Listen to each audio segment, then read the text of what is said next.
তোমাদের সাথে শেয়ার করবো একটা চিপস। সেটা আমার কাছে নতুন, বাট তোমাদের কাছে নতুন নাও হতে পারে। সেটা হচ্ছে হলো বানানা চিপস। তো আমি আজকে এটা কাটবো, কেটে আমি খেয়ে দেখবো কেমন। আমি দেখেছি অনেক ইউটিউবারদের, ওরা বাড়িতে বানায় কাঁচা কলা দিয়ে। তো আমি এটা সুপার মার্কেটে গেছিলাম, তো ওখানে গিয়ে দেখেছি প্যাকেটে।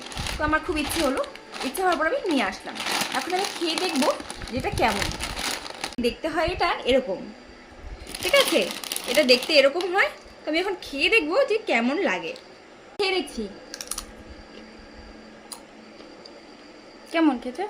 এক্সট্রা কোনো মশলা নেই, এটাকে হলুদ জলে চুবিয়ে হালকা সল্ট দিয়ে জাস্ট ফ্রাই না, এটা এটা এয়ার ফ্রায়ারে বানানো হয়েছে, বেক করা হয়েছে। এটা অয়েল ফ্রি, হেলদি, টেস্টও ভালো, মোটামুটি ভালোই।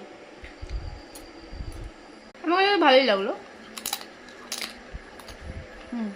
ভালো না? লাস্টের দিকে ফ্লেভারটা খুব ভালো দেয়। দাও।